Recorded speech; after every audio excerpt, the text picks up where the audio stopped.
students, Pragati this side, welcome to simplified maths. आज हम discuss करेंगे important questions of class 12th chapter 1 and 2। Chapter 1 plus chapter 2 that is relations and functions and inverse trigonometric functions हमारा 8 marks का आएगा। आज हम chapter 1 के important questions discuss करेंगे। देखो आपके चैप्टर 1 में काफी चीजें हट चुकी हैं। क्या क्या रहता है? Types of relations, reflexive, symmetric, transitive और उसके बाद इक्विवेलेंस रिलेशन शो करना। ठीक है, 1 ऑन टू फंक्शंस, बस यही चीज आएंगी। बाकी अगर मैं एनसीईआरटी की बात करूं तो एक्सरसाइज 1.1, 1.2 है, 1.3, 1.4, 1.5 हट चुकी है और मिसलेनियस के जो क्वेश्चंस हट चुके हैं मैं ऑलरेडी बता चुकी हूँ। पेपर पैटर्न में link is given in the description box. ठीक है, तो चैप्टर 1 रिलेशंस के हम क्वेश्चन टाइप डिस्कस करेंगे। देखो 3-4 ही टाइप है, इसी टाइप के क्वेश्चंस आ सकते हैं। जो लॉन्ग क्वेश्चन बनता है वो बनता है इक्विवेलेंस रिलेशन चेक करना, check whether this is an equivalence relation और not, show that this is an equivalence relation. ठीक है, लॉन्ग क्वेश्चन इसमें यही बनता है। बाकी एक एक दो दो नंबर के आ सकते हैं, 1 शो करना, ऑन टू शो करना, चेक करना 1 है या ऑन टू है। ठीक है, सो वो सारे टाइप आज हम डिस्कस करेंगे। So let's get start.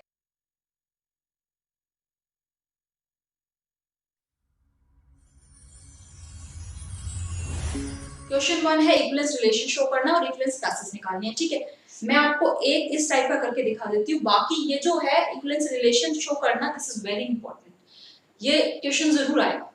Means एक क्वेश्चन इक्विवेलेंस रिलेशन शो करने का जरूर आएगा। ठीक है, तो आप equivalence relation show that this is an equivalence relation या check whether this is an equivalence relation और नॉट। ठीक है, check this is reflexive, symmetric, transitive, तभी इक्विवेलेंस रिलेशन होगा। तो इसकी प्रैक्टिस कीजिए क्योंकि ये क्वेश्चन जरूर आएगा एग्जाम में। Prove that R on the set n cross n defined by R, यहाँ पे क्या है? रिलेशन।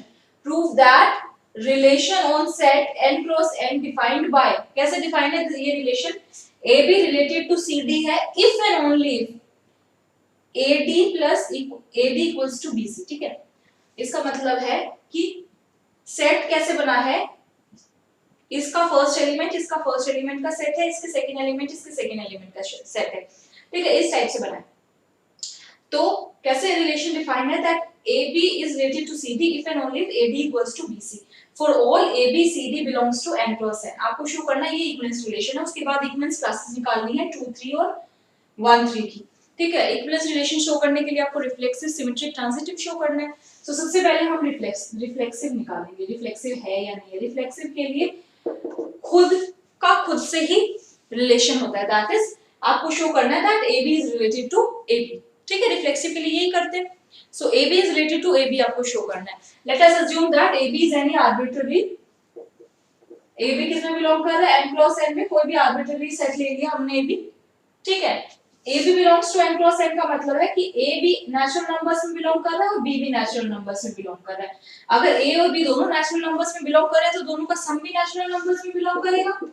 A प्लस B भी नेचुरल नंबर्स में बिलोंग करेगा और A plus B equals to B plus A लिख सकती हूँ क्योंकि A भी नेचुरल नंबर्स में बिलोंग कर रहा है, A plus B natural numbers में बिलोंग कर रहा है, B plus A natural numbers में बिलोंग कर रहा है और नेचुरल नंबर्स में कॉम्यूटेटिव होल्ड करती है एडिशन के केस में, है ना।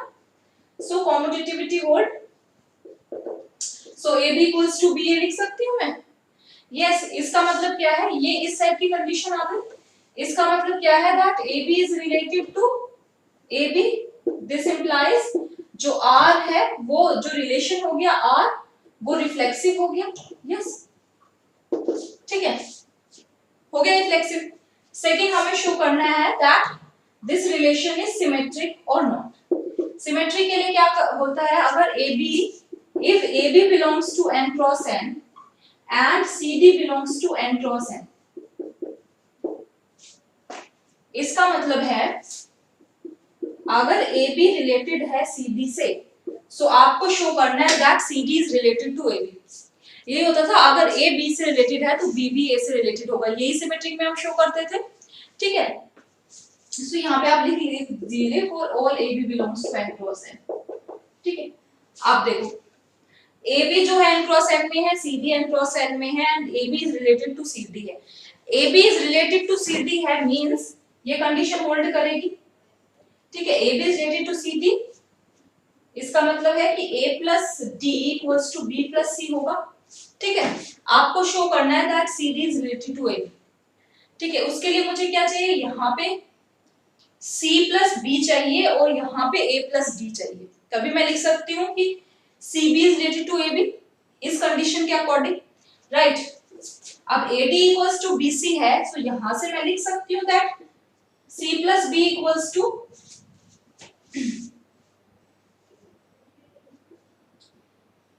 D plus C plus D B equals to D plus A लिख सकती हूँ। यस और नो?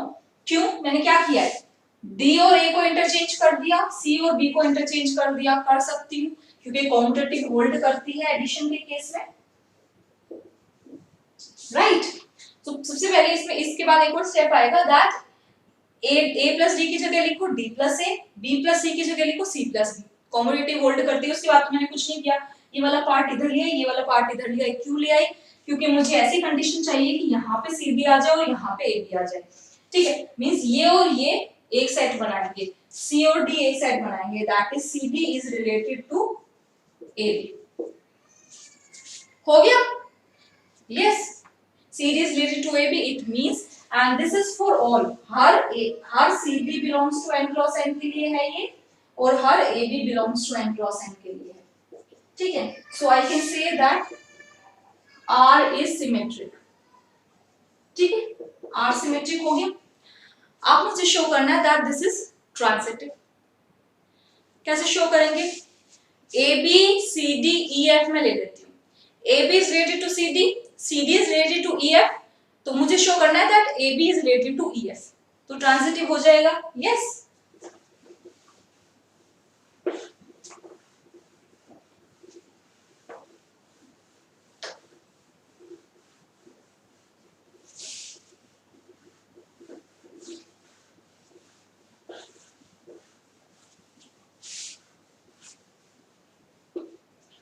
so transitive,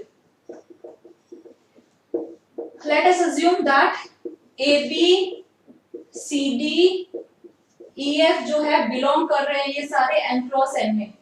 ठीक है, अगर मैं अलग अलग देखूं तो a belongs to natural numbers, b belongs to natural numbers, c belongs to natural numbers, d belongs to natural numbers, e belongs to natural numbers, f belongs to natural numbers। ठीक है, so if ab is related to cd and cd is related to ef, मुझे show करना है फिर ab is related to ef, यही होता है transitive में। ये इससे रिलेटेड है, ये इससे रिलेटेड है, तो ये भी तो आपस में रिलेटेड होंगे, यही शो करते हैं। अब अगर ए बी सी डी से रिलेटेड है, A B is related to C D, यहां से आओ, तो इसका मतलब क्या हो गया मेरा, a plus D equals to b plus C है। एंड सी डी अगर ई एफ से रिलेटेड है, C D is related to E F, इसका मतलब है C D is related to E F, मतलब इसका एक सेट बनेगा सी ई इक्वल्स टू, और यहाँ पे d आएगा, ये वाला एलिमेंट आएगा, इक्वल्स टू एफ डी। ठीक है, यही मतलब हुआ। अगर मैं इन दोनों को आप देखूं कंबाइन करके, सॉरी प्लस आएगा इनके बीच में, ठीक है, f प्लस d लिख दो या d plus f, doesn't matter वैसे तो, क्योंकि कॉम्यूटेटिव ही होल्ड करती है, लेकिन जो हमारी कंडीशन है हमने उसके अकॉर्डिंग ही लिखा है। ठीक है, अगर कभी ऐसा हो जाए कि e प्लस c है तो उसको c प्लस e लिख सकते हैं, क्योंकि नेचुरल नंबर्स में कॉम्यूटेटिव होल्ड करती है, राइट। आप इन दोनों को ऐड करो, a प्लस d, अब देखो a plus d plus c plus e equals to b plus c plus f plus d। ठीक है, अब यहां से जो कैंसिल हो रहा है उनको कैंसिल करो, c कैंसिल हो गया एंड d कैंसिल हो गया, मुझे क्या मिला, a plus e equals to b plus f। a plus e equals to b plus f का मतलब है that ab is related to ef। yes or no? ab is related to ef आ गया, ये मुझे शो करना था। अगर ab cd से रिलेटेड है, cd ef से रिलेटेड है, तो ab जो है वो ef से रिलेटेड हो, ये शो करना था। hence true for all ab and ef belongs to n cross n, this implies r is transitive। ठीक है, अब भाई R रिफ्लेक्सिव भी हो गया, सिमेट्रिक भी हो गया, ट्रांजिटिव भी हो गया, hence I can say that R is an equivalence relation. You have to write down. Therefore, we have shown that R is reflexive, symmetric and transitive, so I can say that R is an equivalence relation. ठीक है, ये तो आ गया equivalence relation show करने का। अब आपको equivalence classes निकालनी है, तो इक्विवेलेंस क्लासेस देख लेते हैं।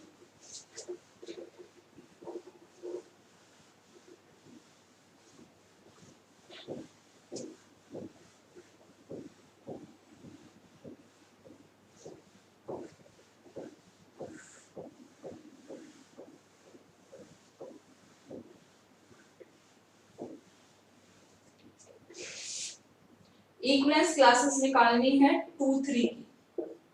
ये जो ब्रैकेट्स है, स्क्वायर ब्रैकेट से इक्विवेलेंस क्लासेस का सिंबल है।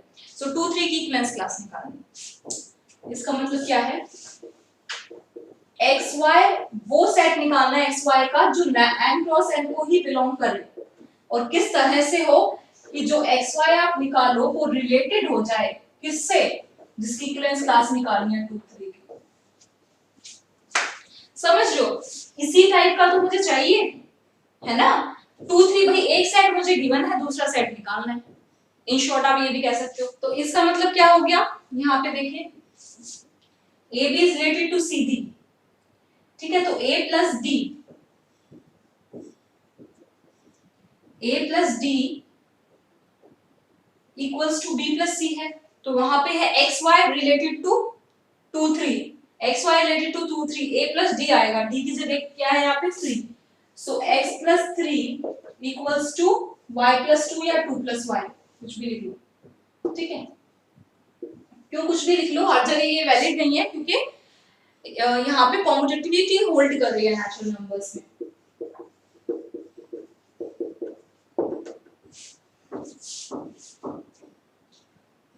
यहां से x plus 1 equals to y आ गया, ठीक है। इसको सॉल्व किया तो अब x तो एज इट इज, y की जगह मैं लिख सकती हूँ x प्लस 1। यस, x किसको बिलोंग कर रहा है, नेचुरल नंबर्स को। अब आपको वो सारे सेट निकालने हैं x, x plus 1 so that x belongs to natural numbers. So natural number, first natural number मेरा क्या होता है 1, 1 से शुरू हो जाओ, मींस दोनों सेट जो है नेचुरल नंबर्स के होने चाहिए। 1 1 प्लस 1 क्या होगा 2, सेकंड 2 लो, 2 प्लस 1 3, ऐसे ही 3 4 एंड सो ऑन चलता रहेगा, ठीक है। सो ये मेरी आ गई इक्विवेलेंस क्लास किसकी 2 3 की। इसी तरह से इक्विवेलेंस क्लास निकालनी है 1 3 की, ठीक है। ये भी देख लेते हैं, इसका मतलब क्या है, xy वो सेट xy के जो natural numbers to natural numbers belong कर रहे हैं, such that xy जो है वो रिलेटेड है 1 3 से, ठीक है। वो सारे xy जो n क्रॉस n को बिलोंग कर रहे हैं, such that xy belongs to, नहीं, it is related to, xy related to 1 3 if and only if this condition hold, that is x plus 3 equals to y plus 1। yes, ये मतलब है इसका। यहाँ पे d की जगह 3 आ गया, x की जगह a आ गया, b की जगह y आ गया, c की जगह 1 आ गया, राइट। जस्ट इसको सिंपलीफाई करो, xy belongs to n cross n, x plus 2 equals to y, ठीक है। x plus 2 equals to y आ गया, यहाँ से यहाँ पे प्लस 3 ये माइनस यहाँ आया, ठीक है। सो मैं इसको लिख सकती हूँ that x plus 2 such that x belongs to natural numbers। तो क्या सेट बनेगा आपका,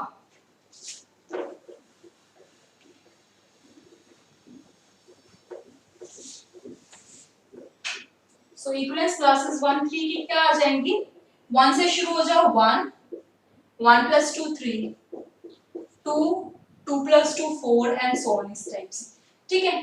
जो एक्चुअल में क्वेश्चन था उसमें आपको इक्विवेलेंस क्लास निकालनी थी 7 3 की, ठीक है। ये तो सिंपल है, हम 7 3 का देख लेते हैं, ठीक है। इक्विवेलेंस क्लास आपको 7 3 की निकालनी थी, तो 7 3 एक बार देख लेते हैं, क्योंकि थोड़ा सा घुमा के है। सो इसका मतलब है xy रिलेटेड टू 7, सो यहां से मेरा आ गया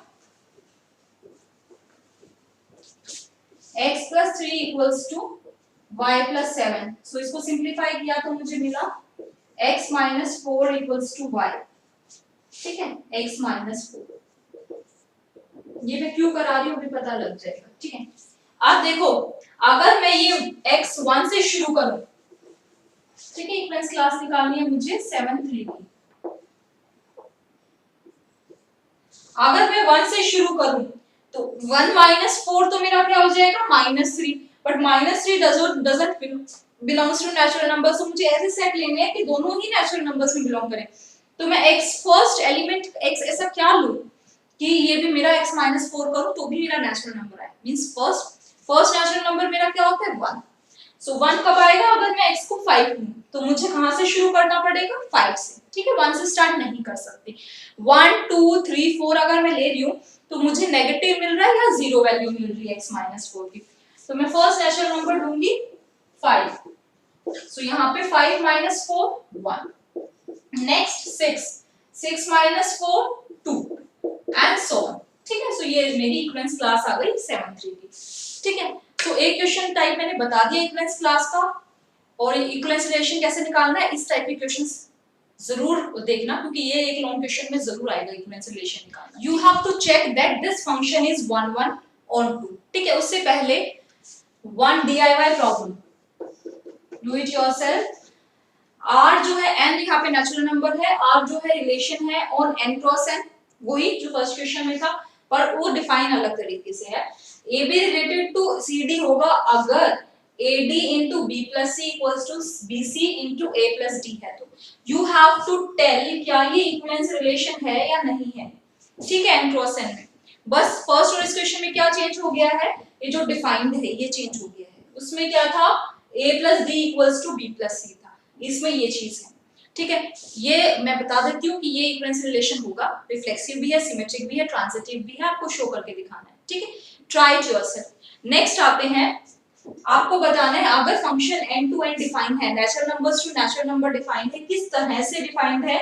fn जो है n+1/2 होगा अगर n ओड है, n/2 होगा अगर n इवन है। आपको बताना है क्या ये फंक्शन बाइजेक्टिव है। बाइजेक्टिव का मतलब 1 1 और ऑन 2 दोनों होने चाहिए, अगर एक भी कंडीशन फेल हो गई तो this function is not bijective. 1 1 function की क्या कंडीशन होती है, x और y सेट है, ठीक है। सो x के एलिमेंट की y के एलिमेंट में जो इमेज एग्जिस्ट कर रही है वो यूनिक होनी चाहिए, ठीक है। और ऑन टू की क्या कंडीशन होती है, y के जो एलिमेंट्स है उन हर एलिमेंट की x में प्री इमेज एग्जिस्ट करनी चाहिए, ठीक है। सबसे पहले 1 1 शो करेंगे, मींस अगर मैं 1 2 3 4 कुछ कोई भी एलिमेंट उठाऊं उनकी यूनिक इमेज एग्जिस्ट करेगी दूसरे सेट में, ठीक है।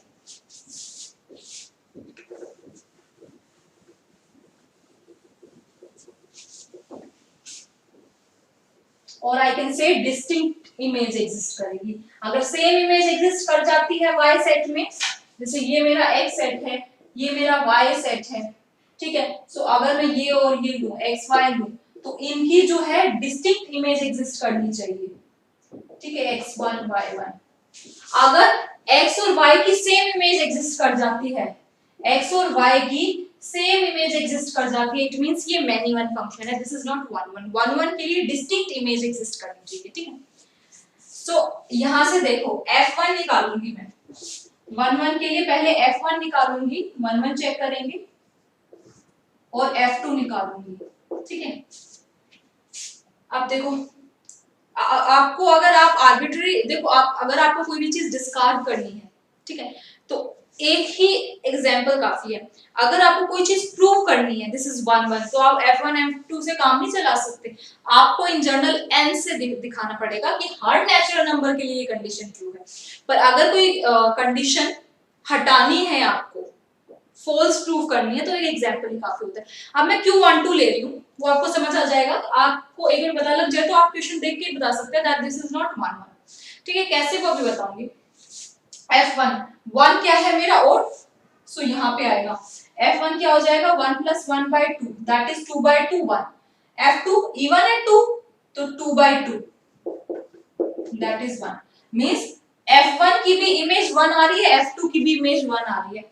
f1 और f2 की डिस्टिंक्ट इमेजेस नहीं आ रही है, right, therefore this is not 1 1। F1 की भी इमेज F1 और F2 एक को ही मैप कर रहे हैं, that is 1 को, तो F1 F2 doesn't have distinct images, therefore this is not 1 1, right? Reason में लिखो, here 1 is not equals to 2 but F1 equals to F2, ठीक है, दोनों की सेम इमेजेस आ रही हैं, therefore this is not 1 1. अब क्यों मैंने एग्जांपल लिया, क्योंकि यहाँ से देखने साफ पता लग रहा है, अगर मैं 1 डालूं तो भी 1 आ रहा है, यहाँ पे 2 डालूं तो भी 1 आ रहा है, सो देख के पता लग रहा है दैट दिस इज नॉट 1 1, 1 और 2 दोनों की इमेजेस एक ही आ रही है, ठीक है, सो दिस इज मैनी 1. अब ऑन टू प्रूव करने के लिए क्या करना है,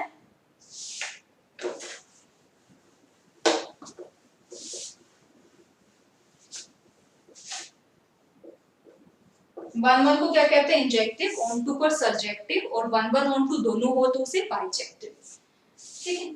ऑन टू के लिए देखो, लेट अस अज्यूम दैट अगर n जो है वो मेरा ओड नेचुरल नंबर है,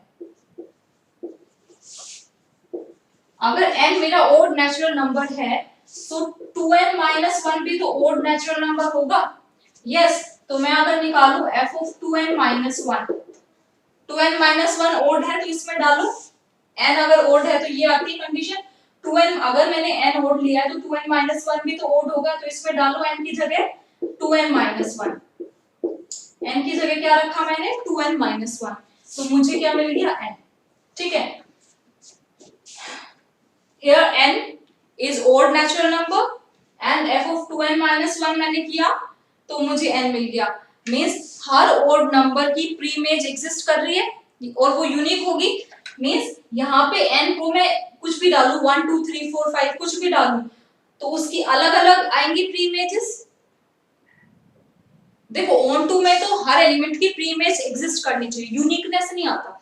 1 1 में हर एलिमेंट की यूनिक इमेज एग्जिस्ट करनी चाहिए, पर ऑन टू में हर एलिमेंट की 1 1 में हर एलिमेंट का कांसेप्ट भी नहीं होता. देखो 1 1 का सिर्फ सीधा सा फंडा है, अगर एलिमेंट की इमेज एग्जिस्ट कर रही है तो वो यूनिक होनी चाहिए, डिस्टिंक्ट होनी चाहिए. हर एलिमेंट की एग्जिस्ट करे ना करे दैट डजंट मैटर. 1 1 में हर एलिमेंट की प्री इमेज एग्जिस्ट करनी चाहिए, यूनिक हो या ना हो डजंट मैटर. और 1 1 और 2 दोनों को मिला दिया जाए तो क्या होगा, तो हर एलिमेंट की प्री इमेज और इमेज एग्जिस्ट करेगी, वो भी यूनिक, क्योंकि 1 1 से तो क्या आया कि यूनिक, 1 1 से मुझे मिल गया यूनिकनेस कि हर एलिमेंट की इमेज एग्जिस्ट, की यूनिक इमेज एग्जिस्ट करनी चाहिए एलिमेंट की, और ऑन टू से मुझे मिल गया कि हर एलिमेंट की प्री इमेज एग्जिस्ट करनी चाहिए. तो अगर मैं दोनों को मिला दूं तो हर एलिमेंट की इमेज भी एग्जिस्ट करेगी जो यूनिक होगी और हर एलिमेंट की प्री इमेज भी एग्जिस्ट करेगी जो यूनिक होगी, ठीक है. तो यहाँ पे अगर मैं n कोई भी ओड ले लेती हूँ, ओड नेचुरल नंबर्स, तो हर एलिमेंट की प्री इमेज एग्जिस्ट कर रही है, right.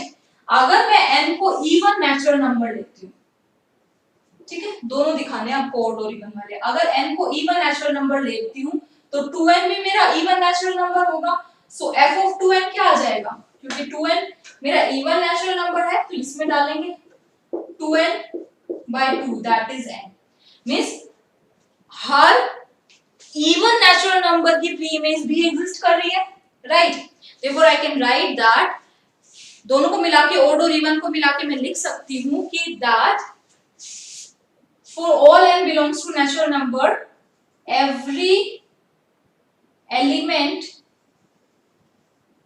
Has its pre image. हर एलिमेंट की अगर प्री इमेज एग्जिस्ट कर रही है इसका मतलब जो फंक्शन है वो क्या है, ऑन टू है, ठीक है. So this function is 1 1 is not 1 1 but on 2, therefore this is not bijective, right. now 1 और 2 मार्क क्वेश्चन डिस्कस कर लेते हैं, लॉन्ग क्वेश्चन हो चुके हैं. अगर मुझे सेट गिवन है r be a relation on this set, r be a relation on this set 1 2 3 4, ठीक है. r मुझे किस तरह से गिवन है, ये एलिमेंट्स है r के, आपको बताना है कि क्या ये रिफ्लेक्सिव है, क्या ये सिमेट्रिक है, क्या ये ट्रांजिटिव है, क्या ये इक्विवेलेंस रिलेशन है. अगर एक रिफ्लेक्सिव सिमेट्रिक ट्रांजिटिव तीनों हुआ तो ही ये इक्विवेलेंस रिलेशन होगा, अदरवाइज अगर एक भी कंडीशन फेल हो गई तो this function, this relation is not an equivalence relation, ठीक है. तो सबसे पहले रिफ्लेक्सिव देख लेते हैं. रिफ्लेक्सिव के लिए क्या होना चाहिए, हर एलिमेंट खुद से मैप हो, दैट इज 1 1 2 2 3 3 4 4 एग्जिस्ट करने चाहिए रिफ्लेक्सिव के लिए, ठीक है। तो सबसे पहले हम फर्स्ट कंडीशन देखते हैं रिफ्लेक्सिव है या नहीं। रिफ्लेक्सिव के लिए खुद का खुद से मैप 1 1 एग्जिस्ट कर रहा है, यस। 2 2 एग्जिस्ट कर रहा है, 3 3 एग्जिस्ट कर रहा है, 4 4 एग्जिस्ट कर रहा है, तो ये रिफ्लेक्सिव है, यस। सेकंड सिमेट्रिक, सिमेट्रिक के लिए क्या होता है, अगर 1 2 एग्जिस्ट कर रहा है कहीं तो 2 1 भी एग्जिस्ट करना चाहिए, अगर 3 4 कहीं एग्जिस्ट कर रहा है तो 4 3 भी एग्जिस्ट करना चाहिए। अब देखो क्या एग्जिस्ट कर रहा है, ऐसा 1 2 एग्जिस्ट कर रहा है, अब मुझे क्या चेक करना है कि 2 1 भी एग्जिस्ट करे इस रिलेशन में। 2 1 है कहीं, नहीं नहीं है। ऐसे ही 3 2 अगर एग्जिस्ट कर रहा है तो 2 3 भी एग्जिस्ट करना चाहिए, नहीं एग्जिस्ट कर रहा, ठीक है। So this is not reflexive because 1 2 जो है वो बिलोंग कर रहा है R में, but 2 1 doesn't belongs to R। इसी तरह 3 2 बिलोंग कर रहा है R में and 2 3 doesn't belongs to R, ठीक है। एक एग्जांपल काफी होता है डिस्कार्ड करने के लिए। So this is not symmetric, no। देखो इक्विवेलेंस रिलेशन अगर आपसे पूछा है तो आपको ट्रांजिटिव निकालने की जरूरत नहीं है, अगर सिमेट्रिक ही नहीं है तो आप कह सकते हो that this is not an equivalence relation, ठीक है। एक कंडीशन फेल हो गई then this is not an equivalence relation. Third transitive, अगर आपसे सब कुछ पूछा हुआ है तो आपको सब कुछ दिखाना है। ट्रांजिटिव के लिए क्या होता है, अगर 1 2 एग्जिस्ट कर रहा है, 2 3 एग्जिस्ट कर रहा है तो 1 3 भी एग्जिस्ट करना चाहिए, राइट। देखते हैं 1 2 है, 1 2 बिलोंग कर रहा है R में, नो। 2 3 नहीं है तो 1 2 वाला केस नहीं ले सकते, ठीक है। यहाँ पे जो एलिमेंट हो और यहाँ पे एलिमेंट सेम होना चाहिए, ठीक है। अब यहाँ पे देखो 1 3 1 3 है, 3 2 है, ठीक है। मींस 1 3 जो है बिलोंग कर रहा है R में एंड 3 2 बिलोंग कर रहा है R में। 1 3 और 3 2 बिलोंग कर रहा है मींस ये वाली जो चीज है ना ये सेम होनी चाहिए, ठीक है। वो चीज लेंगे तो आपको क्या शो करना है दैट 1 2 भी R में बिलोंग करे। अब आपको चेक करना है कि 1 2 R में बिलोंग कर रहा है, यस। 1 2 जो है R में बिलोंग कर रहा है, yes. So this is N transitive relation, transitive है पर ये इक्विवेलेंस रिलेशन नहीं है। तो ये रिलेशन रिफ्लेक्सिव है, ट्रांजिटिव है पर इक्विवेलेंस रिलेशन नहीं है, ठीक। अगर ट्रांजिटिव में और कोई कंडीशन आ जाए मींस 3 4 आ जाए कि 3 4 बिलोंग कर रहा है, 4 1 बिलोंग कर रहा है, तो आपको वो भी चेक करना है, मींस सारी कंडीशंस चेक करनी होती है आपको, ठीक है। यहाँ पे तो ऐसा कुछ है नहीं, यहाँ पे तो 1 3 एंड 3 2 ही बिलोंग कर रहा था तो मैंने चेक कर लिया कि 1 2 भी बिलोंग कर रहा है, ठीक है। अगर यहाँ पे 3 4 बिलोंग करता और 4 1 बिलोंग करता, अगर मेरा 4 1 बिलोंग करता और 3 4 बिलोंग करता तो मुझे देखना पड़ता कि 3 1 क्या बिलोंग कर रहा है, ठीक है। तो आपको सारी चीजें चेक करनी है, has this is not an equivalence relation, ठीक है। हो गया। नेक्स्ट, ये भी 1 2 मार्क्स में आ सकता है। R जो है रिलेशन है सेट ऑफ नेचुरल नंबर्स पे। R किस तरह से है, AB such that A equals to B minus 2 and B is greater than 6। R is a relation on set of natural numbers। natural numbers 1 से start होते हैं, ठीक है, और वो इस तरह से है, ठीक है। तो आप AB का क्या सेट लोगे, मींस B greater than 6 है, B strictly greater than 6 है, मींस B तो 7 से ही स्टार्ट हो सकता है, ठीक है। सो अगर B 7 है तो A क्या होगा, B 7 है तो A क्या होगा, 7 minus 2 that is 5। तो मेरा सेट क्या बन गया, 5 7। क्या 5 7 है कहीं सेट में, नो। ये तो 8 7 है, फॉल्स, ठीक है। अगर B 7 है तो 8 तो हो ही नहीं सकता, ये तो गलत हो गया। अब B स्ट्रिक्टली ग्रेटर देन 6 है, ठीक है, तो B 7 से स्टार्ट होगा तो B तो 4 हो ही नहीं सकता, फॉल्स। हाँ, B 8 हो सकता है, अब मुझे A चेक करना है, ठीक है। अगर मेरा B 8 हो जाए तो A क्या होगा, B minus 2 that is 8 minus 2 6। तो क्या बन गया मेरा 6 8, 6 8 बिलोंग करेगा R में, तो this is true, this is false, 3 8। अगर B 8 है तो A क्या आएगा, 6। so C option is true, that is 6 8 belongs to R। Next question, do it yourself। आपको शो करना है 1 1 है या on 2 है। फंक्शन डिफाइंड है f from R to R। किस तरह से डिफाइन है, fx equals to x power 4। क्या ये 1 1 है, on 2 दोनों चीज है।